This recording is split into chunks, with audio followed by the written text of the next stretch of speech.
नमस्कार दोस्तों, स्वागत है आप सबका हमारा एनसीईआरटी सीरीज में। आज हम लोग पढ़ने वाले हैं romantic imagination and national feelings.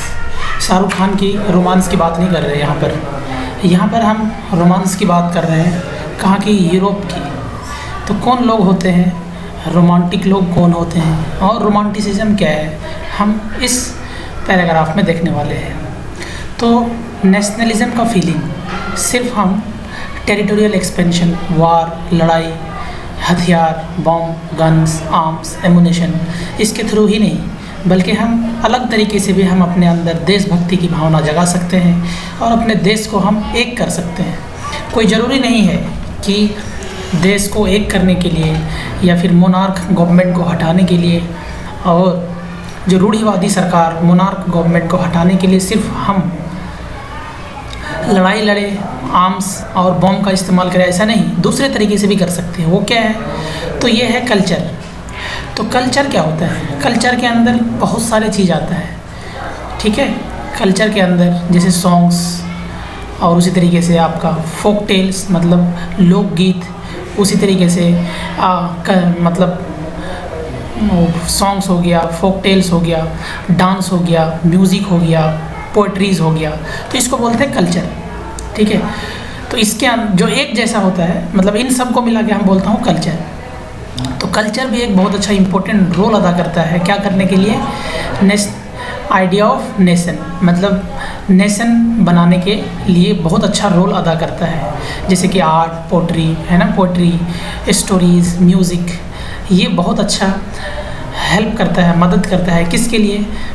Nationalist feeling को एक करने के लिए, ठीक है। किस तरह से आर्ट, पोइट्री, स्टोरीज़, म्यूज़िक, ये भी क्या करता है? सिर्फ नेशनलिस्ट फीलिंग, लोगों के अंदर देशभक्ति की भावना को जागृत करने का, जगाने का बहुत अच्छा काम करता है ये भी। चलो मैं देखता हूँ रोमांटिसिज्म क्या है। रोमांटिसिज्म एक कल्चरल मूवमेंट है जो ये करने की कोशिश करता है, लोगों के अंदर डेवलप करने की कोशिश करता है, एक पर्टिकुलर फॉर्म का नेशनलिस्ट सेंटिमेंट लोगों के अंदर जगाने का कोशिश करता है। जो रोमांटिक आर्टिस्ट होते हैं वो क्या करते हैं? वो रोमांटिक आर्टिस्ट और जो पोइट्स होते हैं वो जनरली क्रिटिसाइज़ करते हैं। क्रिटिसाइज़ का मतलब उन्हें बुरा भला कहता है। किस चीज़ को बुरा भला कहता है? Glorification of reason and science, science का बढ़ना और साइंस का फलना फूलना, उसका ग्लोरीफाई करना, उसे क्या करते हैं? वो क्रिटिसिज्म करते हैं, उसे वो पसंद नहीं करते हैं। पसंद किसे करते हैं? तो देखो, पसंद करते हैं इमोशंस पर और किस पर? इंस्टीट्यूशंस पर और मिस्टिकल फीलिंग्स, मतलब आत्मा, परमात्मा, इस टाइप की अंतर्दृष्टि, आपके अंदर की भावना और आप ऐसी ताकत जो आप जानते भी नहीं है, मतलब अंदर की चीज़ को ये ज़्यादा पसंद करता है, ना कि बाहर की साइंस और गन्स, बॉम्ब्स, है ना, आर्म्स, एमुनेशंस, हथियार, इससे कुछ नहीं, आपके अंदर से होना चाहिए कि नहीं, ये हमारा देश है, हम यहाँ पे जर्मन की भाषा हम बोलते हैं, हमारा एक जैसा डांस है, हमारा एक जैसा लैंग्वेज है। जैसे आप एग्जाम्पल के तौर पर समझ सकते हैं, अगर भांगड़ा डांस करेंगे तो पूरा सरदार जी झूम उठेगा। ऐसे ही अगर हम सत श्री अकाल बोलेंगे तो सरदार जी झूम उठेंगे। जय श्री राम बोलेंगे तो हमारे हिंदू भाई झूम उठेंगे। अल्लाह अकबर बोलेंगे तो मुस्लिम भाई झूम उठेंगे। क्यों? क्योंकि बचपन से ही उन्हें ये चीज़ सिखाया गया कि भाई ये है, ये ऐसा है, ऐसा करोगे तो ऐसा होगा, इसलिए उनके साथ बहुत ज़्यादा कनेक्टेड है। भोजपुरी सॉन्ग्स अगर आप चलाओगे तो बिहारी है ना बाबू एकदम झूम उठेंगे, उसे मज़ा आ जाएगा, ऐसा लगेगा, उसे अपनापन जैसा फीलिंग आएगा। ऐसे ही गुजराती डांस या गुजराती लैंग्वेज बोलोगे आप, अगर अमेरिका में रहोगे फिर भी बहुत अच्छा लगेगा, है ना, उनको एक जैसा लगेगा कि अरे यार हम लोग तो सब गुजराती हैं, हम लोग तो सब बिहारी हैं, क्योंकि हमारा क्यों, जबकि बिहार में सिर्फ अगर हम बात करें बिहार की तो सिर्फ यहाँ पे अगर भोजपुरी भाषा बोलते हैं तो ऐसा नहीं है कि यहाँ पे सिर्फ हिंदू ही आएंगे या मुस्लिम आएंगे। हिंदू, मुस्लिम, सिख, ईसाई, कोई भी किसी भी रिलीजन का हो, भोजपुरी सुनते ही क्या आ जाता है? वो सब एक हो जाता है। समझ रहे हैं आप कितनी बड़ी बात है?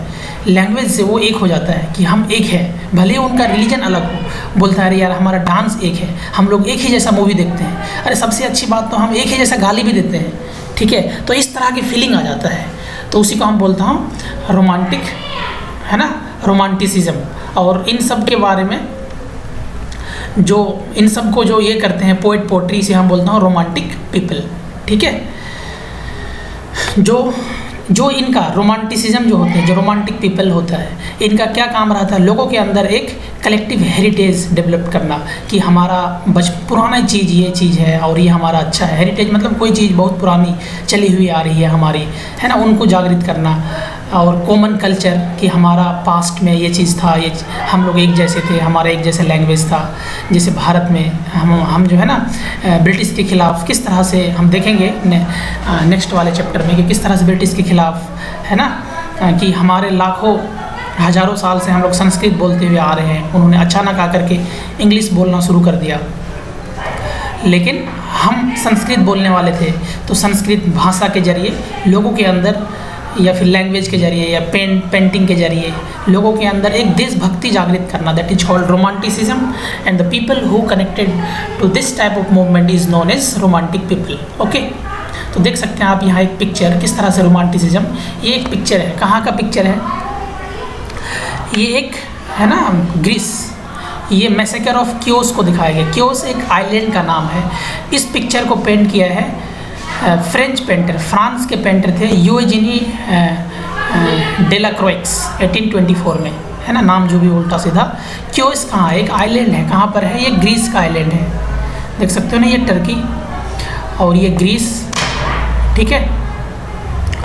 तो यहाँ एक आइलैंड है क्योस आइलैंड, आज के डेट में ये ग्रीस का पार्ट है, क्योस आइलैंड, ठीक है, ये ग्रीस का पार्ट है। आपको पता है ये जो ग्रीस है किसके कंट्रोल में था, ऑटोमन एम्पायर। ऑटोमन एम्पायर पर बहुत बड़े हिस्सों पर उसका राज था, इतने बड़े, तो ग्रीस भी इसी के अंडर में था, ठीक है।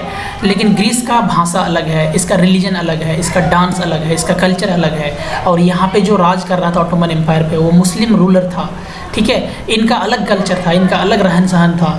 तो दिखाया कि किस तरह से नेशनलिस्ट फीलिंग को किस तरह से जगाया है पेंटर ने। यहाँ देख सकते हैं आप कि जो क्योस आइलैंड पर टर्क्स लोग आ गए हैं टर्की से, ऑटोमन एम्पायर के, और किस तरह से वुमेन्स का हाल दिखाया गया है कि गिरे पड़े हैं मेन वुमेन, कितना बुरा हाल है, कितने इनको सताया जा रहा है। यहाँ दिखाया गया है कि 20,000, ये बहुत बड़ा एक पेंटिंग है, इसमें एक 20,000 ग्रीक्स को मारा गया, किसके द्वारा, टर्क्स के द्वारा, ऐसा कहा गया इस पिक्चर में। बहुत बड़ा एक पिक्चर बनाया था इसने, फ्रांस के यूजेनी डेलाक्रोइक्स, जो भी हो, उल्टा सीधा नाम मेरे से बोला नहीं जा रहा, सॉरी इसके लिए। तो इन्होंने ड्रामेटिक तरीके से इसको दिखाया गया है। क्या दिखाया गया कि किस तरह से वुमेन सफरिंग कर रहे हैं, किस तरह से वुमेन बर्दाश्त कर रहे हैं, और बच्चे को किस तरह से, है ना, बच्चे कितना परेशान है, बहुत सारे कलर के द्वारा। ये डेलाक्रोइक्स इसको कोशिश किया है लोगों के अंदर, है ना, इमोशंस जगाने की, और ताकि लोग इनके लिए सिंपैथी, ग्रीक जो लोग हैं, ग्रीस के जो लोग हैं, इनके लिए लोग सहानुभूति जगा सके इस दर्दनाक पिक्चर को देख करके। तो देख सकते हैं, इसी को बोलते हैं रोमांटिक। तो इस पिक्चर को लोग जैसे भी देखेगा, चाहे लोग पढ़े लिखे हो या नहीं हो, तो ये सबसे अच्छा फ़ायदा क्या है इसमें पता है, जो लोग पढ़े लिखे भी नहीं हैं, अनपढ़ है, ठीक है, जो लोग पढ़े लिखे भी नहीं, अनपढ़ है, वो पिक्चर को देख के समझ जाएगा, ओहो ये टर्क्स लोग हैं, ये हमारे ऊपर इस तरह से अत्याचार कर रहा है। सबसे अच्छा ये है, मतलब रोमांटिसिज्म का सबसे अच्छा ये है कि जो लोग पढ़े लिखे नहीं हैं उनके अंदर भी देशभक्ति की भावना हम जगा सकते हैं। जो पढ़े लिखे हैं न्यूज़पेपर के जरिए, किताबों के जरिए तो हम कर सकते हैं, लेकिन जो पढ़े लिखे नहीं हैं इस तरह से पिक्चर और पेंटिंग्स के जरिए भी हम कर सकते हैं। तो एक एग्जाम्पल दिया है जर्मन फिलोसफर जोहान गोटफ्राइड का, हेडर, ठीक है, जोहान गोटफ्राइड हर्डर, उन्होंने क्लेम किया कि जो जर्मन कल्चर है वो कहाँ है, जर्मन के जो कॉमन लोग हैं उसके अंदर है। जर्मन के कॉमन लोग को डास फोक कहा गया है। और ये फोक सॉन्ग, फोक का मतलब होता है अपना, है ना, जिसे हम बोलते हैं लोक गीत, और फिर लोक का ये है ना, फोक पोइट्री, पोइट्री का मतलब कवि, ठीक है, कविता, तो लोक कविता या फिर फोक डांस, यही हमारा क्या है, ट्रू असली आत्मा है। किसका, देश का। देश का असली आत्मा किसको कहा, जर्मन फिलोसफर जे.जी. हर्डर ने किसको कहा, जो वहाँ के जर्मन के कॉमन लोग हैं, डास फोक है, और उनके अंदर जो देशभक्ति की भावना के जो दिल है, जो आत्मा है, जो उसके अंदर देशभक्ति जगाएगा, वो क्या चीज़ है? वो फोक सॉन्ग्स है, फोक पोएट्री। मतलब समझ रहे हैं ना, फोक मतलब जैसे पंजाबी एक फोक क्या हो गया, पंजाबी सॉन्ग्स मतलब फोक सॉन्ग्स एक पंजाब ही रीजन में गाया जाता है। भोजपुरी सॉन्ग्स एक फोक सॉन्ग्स हो गया। फोक पोएट्री मतलब अपने जो एरिया पे होता है ना, अपने इस पर्टिकुलर रीजन पे जो चीज़ फेमस रहता है उसी को हम बोलता हूँ फोक, लोक। फोक डांस जैसे पंजाब भांगड़ा डांस एक फोक डांस हो गया, ठीक है। यही क्या है? असली आत्मा है किसका? नेशन का, जिसे हम जर्मन में वोल्गेस्ट कहते हैं, ठीक है। इसीलिए हमें क्या करना चाहिए? समझ में आया ना ये बात? मतलब इनका कहना था, जर्मन फिलोसोफर जे.जी. हर्डर का ये कहना था कि जो ट्रू कल्चर है ना, ट्रू कल्चर किसके पास है? वहाँ के कॉमन लोगों के पास है। और उसकी आत्मा क्या है? तो ये सब चीज़ है, ठीक है। फोक सॉन्ग्स, फोक पोएट्री, ठीक है, एंड फोक डांस। तो इसीलिए क्या करना चाहिए? हमें कलेक्ट करना चाहिए, रिकॉर्ड करना चाहिए। Collecting and recording this folk forms of folk culture. तो इसीलिए हमें क्या करना चाहिए? इन सबको कलेक्ट करना चाहिए और रिकॉर्ड करना चाहिए। किसके लिए ज़रूरी है? हमारे देश के नेशन बिल्डिंग के लिए ज़रूरी है, ठीक है। तो उन्होंने वर्नेकुलर का मतलब वही अपना एरिया का लैंग्वेज, जिसे हम बोलता हूँ वर्नेकुलर लैंग्वेज। भोजपुरी एक वर्नेकुलर लैंग्वेज हो गया, गुजराती एक वर्नेकुलर लैंग्वेज, लेकिन हिंदी एक वर्नेकुलर लैंग्वेज नहीं है, एक नेशनल लैंग्वेज हो गया कि बड़े लेवल पे बोला जाता है, ठीक है। बहुत सारे भारत में भाषा है, तो इसे हम बोलता हूँ वर्नेकुलर लैंग्वेज। तो ये जो वर्नेकुलर लैंग्वेज है और इसका कलेक्शंस, ठीक है, और लोकल फोकलोर का मतलब जो गाँव में है ना, आप सुने होंगे गांव में दादा और दादी लोग, उनका कोई लिखा हुआ नहीं रहता है किताबों में, लेकिन दादा दादी लोग स्टोरी सुनाते हैं। कितना मज़ा आता है, हम लोग गांव में रहते हैं, दादा दादी लोग एकदम गर्मियों सर्दियों के रात में है ना, हमारे दादी या दादा स्टोरी सुनाया करते थे और सुनते सुनते हम सो जाया करते थे। वो दिन कितना अच्छा हुआ करता था। ओके, आज भी बहुत सारे गाँव में बहुत सारे इस तरह का है ना स्टोरी फेमस है, जिसे हम बोलता हूँ फोकलोर। इनका रिकवरी करना सिर्फ हमारा है ना एंशिएंट नेशनल स्पिरिट को ही नहीं बढ़ाता। एंशिएंट मतलब हमारा पुराना जो चीज़ है, पुराना जो हमें ये पता चलता है कि हमारा पुराना देश कैसा था, ये सब स्टोरी सुन करके। सिर्फ इसी को नहीं, इसको तो करता ही करता है, साथ साथ मॉडर्न नेशनलिस्ट के अंदर एक मैसेज भेजता है, एक लार्ज ऑडियंस में एक मैसेज भेजता है, और ख़ास करके जो मोस्टली इलिटरेट होता है कि हम सब एक है और हमारा जो बहुत दिनों से हमारा ये लैंग्वेज, ये सॉन्ग्स चले आ रहा है, ठीक है। अगर आप देख सकते हैं पोलैंड में है ना, पोलैंड कई सारे पार्टिसिपेट पोलैंड का हिस्सा हो चुका था 18वीं सेंचुरी में। कौन हिस्सा कर चुका था पोलैंड को? रसिया हो, प्रेसिया हो, ऑस्ट्रिया हो। देख सकते हैं ना, आज के डेट में आप ये पोलैंड से, हाँ पोलैंड से, ये पोलैंड से, ठीक है। तो इस पर किस किस का राज था? एक तो ऑस्ट्रिया का, ये जो ऑस्ट्रिया, और यहाँ एक पर्सिया है। पर्सिया आज के डेट में, ऑस्ट्रिया पर्सिया आज के डेट में है ही नहीं। ऑस्ट्रिया, पर्सिया और रसिया ने इसे 3 टुकड़े में बांट के रखा था पोलैंड को। आज के लिए आपका होमवर्क है ये बेल्जियम, ठीक है। और बेल्जियम ये आसपास के कंट्री भी बताना आप, और उनका कैपिटल करेंसी तो बताना ही बताना। साथ ही अपना प्यारा भारत का हिमाचल प्रदेश, ठीक है। हिमाचल प्रदेश आपको देखना है। इनका हिमाचल प्रदेश का जो नेबरिंग स्टेट है वो देखना है। इनका गवर्नर क्या है, चीफ मिनिस्टर कौन, गवर्नर कौन है, चीफ मिनिस्टर कौन है, ये बताना है, ठीक है। हिमाचल प्रदेश क्या क्या बताना है आपको? पड़ोस स्टेट का नाम बताना है जो इनके नेबरिंग स्टेट है, साथ साथ गवर्नर और चीफ मिनिस्टर।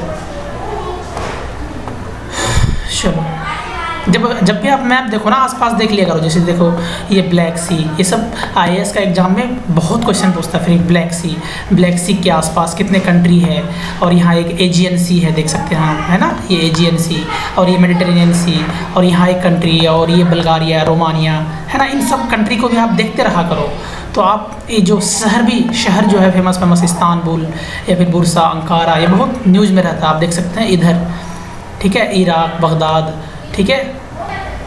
जो इराक के शहर कितने फेमस, ये लोग मतलब कितना न्यूज़ में रहता है, यहाँ पे कितना बमबारी गोलीबारी होते रहता है।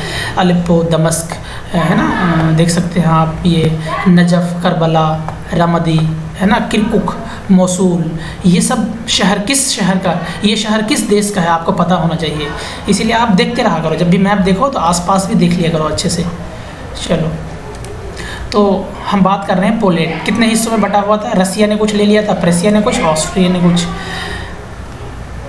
पोलैंड का कोई अपना बाउंड्री नहीं था, ख़त्म हो चुका था। पोलैंड का कोई नामो निशान नहीं था। देख सकते हैं ये पुराना पिक्चर है ना, इसमें पोलैंड नाम का, इसको कितने हिस्सों ने, रसिया ने और कुछ ऑस्ट्रिया ने और कुछ प्रेसिया ने ले लिया था। पोलैंड नाम का कोई चीज़ था ही नहीं। लेकिन आप किसी चीज़ को उनके नामो निशान आप तो ख़त्म कर दे बाउंड्री से, लेकिन उसके अंदर जो नेशनलिस्ट फीलिंग है, जैसे उनके अंदर जो म्यूजिक है, लैंग्वेज है, आप उसे ख़त्म तो नहीं कर सकते हो ना। तो इसी को जागृत करने के लिए, उन्हीं को जगाने के लिए करोल कुरपुंगसी नाम का एक आदमी ने क्या शुरू किया, सेलिब्रेट करना शुरू कर दिया हर साल नेशनल स्ट्रगल।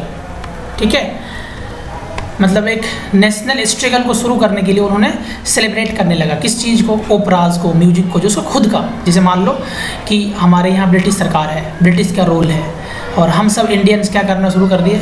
मान लो बिहार में, चंपारण में, बिहार के चंपारण में ब्रिटिश एकदम रूल कर रहा है, सबको दबा रहा, मार रहा। अचानक एक आदमी ने कहा कि चलो हम लोग भोजपुरी गाना लगा दिया। ठीक है, तो बहुत सारे लोग जो मतलब भोजपुरी भाषा बोलने वाले हैं, वो लोग डांस करना शुरू कर देगा। ठीक है, और इस तरह से मेला, कि चलो हम लोग मेला करते हैं, चलो इस तरह से हम लोग फेस्टिवल सेलिब्रेट करते हैं। तो इसके नाम पे लाखों हज़ारों लोग जमा होंगे। जब जमा होंगे तो उसको एक साथ, मतलब ब्रिटिश सरकार के ख़िलाफ़ या फिर यहाँ पे मोनार्क के ख़िलाफ़, मतलब उनको बताने के लिए आसानी होगा। ठीक है, मतलब लोगों को भीड़ जमा करना किसी तरह से। टर्निंग फोक डांस, तो इस तरह से जो फोक डांसेस को भी उन्होंने मनाया। जैसे फोक डांसेस वहाँ पोलेनाइज, मजूरका वहाँ के फोक डांस है, वहाँ के ओपरा, वहाँ पे म्यूज़िक, इस तरह से जब करता था तो लाखों हज़ारों लोग जमा होता था, और जब जमा होता था तो लोगों को बता देता था कि हमारा दुश्मन कौन है। ठीक है, जैसे लैंग्वेज भी बहुत अच्छा इंपॉर्टेंट रोल अदा करता है ना, नेशनलिस्ट फीलिंग को जगाने के लिए। जैसे कि एग्जांपल में दिखाया, जैसे रसिया ऑक्यूपाई कर लेता है, हड़प लेता है किसको, पोलिस को। जैसे पोलैंड पर उन्होंने आक्रमण करके पोलैंड को जो अपने कब्जे में कर लेता है, तो पोलैंड जो लैंग्वेज, पोलिश जो लैंग्वेज होता है, उसको स्कूलों से ज़बरदस्ती हटा दिया जाता है। सपोज करो आपके स्कूल में आप पढ़ते हो अभी क्या, हिंदी। ठीक है, बहुत सारे लोगों को ऐसे हिंदी भी अच्छा नहीं लगता है, हिंदी पढ़ रहे हो, मज़ा आ रहा, लेकिन अगर अचानक सपोज करो कि गुजराती लैंग्वेज लागू कर दे, अगर आपको ज़बरदस्ती कहा जाए कि आपको गुजराती पढ़ना, तो आपको कैसा लगेगा? बहुत बुरा लगेगा ना, कि यार अपना हिंदी तो होता नहीं है। मलयालम अगर आपको यहाँ कर दे तो आपको बुरा लगेगा ना। ये मलयालम में अगर हिंदी ज़बरदस्ती कर दे या फिर उर्दू कर दे तो बुरा लगेगा ना। तो उसी तरीके से उन्होंने क्या कर दिया, जैसे पोलैंड पर कब्जा कर लिया, किसने, रसिया ने। जैसे रसिया ने पोलैंड पर कब्जा कर लिया तो उन्होंने क्या कर दिया, पोलिश लैंग्वेज को ख़त्म कर दिया और अपना रसियन लैंग्वेज लागू कर दिया। ठीक है, हर जगह पे।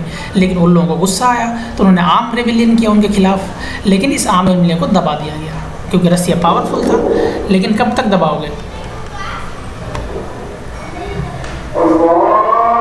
चलो आजान हो रही, थोड़ी देर रुक जाते हैं।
हाँ, तो चलो क्या बात कर रहे थे कि जो पोलैंड पर किसने कब्जा कर लिया था? रसिया ने। जब रसिया ने कब्जा कर लिया तो अपना रशियन लैंग्वेज लागू कर दिया। तो रशियन लैंग्वेज लागू किया तो लोगों को गुस्सा आया, तो उन्होंने क्या किया? रशियन के खिलाफ आवाज़ उठाया, लेकिन उनको दबा दिया गया क्योंकि रशियन पावरफुल था। उसको फॉलो करते हुए बहुत सारे क्लेर्जी, मतलब आप सिंपल समझते मौलवी या पंडित, ठीक है, इन्होंने पोलैंड लैंग्वेज यूज़ करना शुरू कर दिया एक हथियार के रूप में, नेशनल रेजिस्टेंस, है ना, देश में मतलब नेशनलिज्म शुरू करने के लिए उन्होंने एक हथियार के रूप में किसको यूज़ किया? लैंग्वेज को यूज़ किया। जैसे पोलिश लैंग्वेज यूज करने लगा कहाँ पे? चर्च गैदरिंग में, ऑल रिलीजियस इंस्ट्रक्शन में। पोलिश लैंग्वेज मतलब मौलवी और पंडित, मतलब मौलवी साहब मस्जिदों में या फिर जो बड़े बड़े रिलीजियस गैदरिंग है, और वहाँ पर उन्होंने क्या शुरू कर दिया? चर्च गैदरिंग्स पे या फिर रिलीजियन इंस्ट्रक्शन में पोलिश लैंग्वेज का यूज करना शुरू कर दिया। क्यों? क्योंकि लैंग्वेज को दबा रहा था कौन? रसिया। तो इन्होंने और ज़्यादा यूज करना शुरू कर दिया। इसके रिजल्ट में क्या हुआ कि बहुत सारे प्रीस्ट को और बाइशोप को क्या कर दिया गया? बिशोप को जेल भेज दिया गया और कुछ लोगों को रसिया के साइबेरिया में भेज दिया गया सज़ा देने के लिए। क्यों? क्योंकि उन्होंने रसियन लैंग्वेज को यूज़ करने से मना कर दिया। इसीलिए बहुत सारे बिशोप्स और प्रीस्ट को क्या कर दिया? जेल भेज दिया गया या फिर साइबेरिया भेज दिया गया रसिया में। क्यों? क्योंकि उन्होंने रसियन लैंग्वेज को यूज करने से मना कर दिया था। तो जितना दबाने की कोशिश किया था उतना ज़्यादा क्या होना शुरू हो गया, उतना ज़्यादा मतलब नेशनलिज्म और ज़्यादा उभर करके आया। तो जो पोलिश लैंग्वेज का यूज़ करना एक सिंबल ऑफ स्ट्रगल के रूप में देखा गया, किसके खिलाफ? रसिया के खिलाफ। आप यहाँ पे एक एग्जांपल भी देख सकते हो। यहाँ पे क्या है? ग्रीम ब्रदर्स कहाँ के थे ये? Folk tales and nation building. Green fairy tales is familiar, बहुत फेरी टेल्स, ग्रीम के जो कहानियाँ है ना, फेरी कहानियाँ बहुत फेमस है। दो भाई थे, एक जैकब और विलियम, जो कि 1785 और 1786 में जर्मन में फ्रैंकफर्ट के पास हनोई शहर में जन्म लेता है। और ये दोनों भाई मिल करके गांव-गांव में जा करके, जैसे आज के डेट में गांव-गांव में देखते हैं ना हमारे दादा लोग या फिर दादी लोग पुराने कहानी सुनाते हैं, लेकिन उनका कोई रिकॉर्ड नहीं है। तो इन दोनों ने भाइयों ने क्या किया?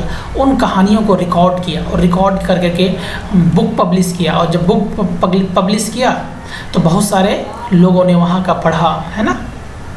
जब बुक पब्लिश किया तो बहुत सारे लोगों ने पढ़ा और जाना कि हम कितने पुराने हैं और हमारा कितना हम सब एक है। और इन्होंने फ्रांस को, क्योंकि ये जर्मनी के थे, तो फ्रांस के जो नेपोलियन ने कब्जा कर लिया था, है ना, तो उनको इन्होंने बहुत खतरा बताया। तो इस तरह से जर्मनी के अंदर देशभक्ति भावना जगाने के लिए इन्होंने बहुत अच्छा काम किया था फोक टेल्स के ज़रिए। तो ये भी एक एग्जाम्पल है, आप पढ़ लेना, ठीक है। आज के लिए इतना ही। Thanks a lot for listening. जय हिंद, जय भारत। नहीं सॉरी, देखो मैं आपको अभी तक ये नहीं दिया, क्वेश्चन नहीं दिया, तो आप, मैं आज आंसर नहीं बताऊंगा, आप क्या करोगे?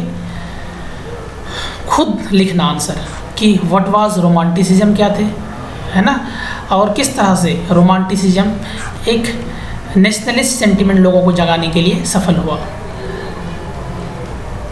तो नेशनलिस्ट या nationalism, development of nationalism did not come about only through war, सिर्फ लड़ाई और टेरिटोरियल एक्सपेंशन के जरिए ही नहीं, बल्कि बहुत दूसरे तरीके से, लैंग्वेज के जरिए भी, या फिर फोक टेल्स या फिर फोक सॉन्ग, फोक डांसेस के थ्रू भी कर सकते हैं। तो आपको एक्सप्लेन करना, explain the role of romantic imagination in national feelings. इन सब का आंसर थोड़ा थोड़ा अलग अलग आएगा, देखते हैं सबसे अच्छा कौन आंसर लिखता है। ये भी explain the role of language in developing the nationalist sentiment, इसमें पोलैंड का एग्जाम्पल दे देना लैंग्वेज से रिलेटेड। तो ये सब क्वेश्चन के आंसर आपको लिखना है, ठीक है। यहाँ पे भी आपको अपने से लिखना है, अपने से, कि देखते हैं कौन सबसे अच्छा आंसर लिखता है। अपने से अगर आपको समझ में आया होगा तो आप अच्छे लिखेंगे, नहीं समझ आएगा तो नहीं लिख पाओगे। तो समझ के पढ़ना है, रट्टा नहीं मारना है, ओके। चलो फिर से बोल देता हूँ, जय हिंद।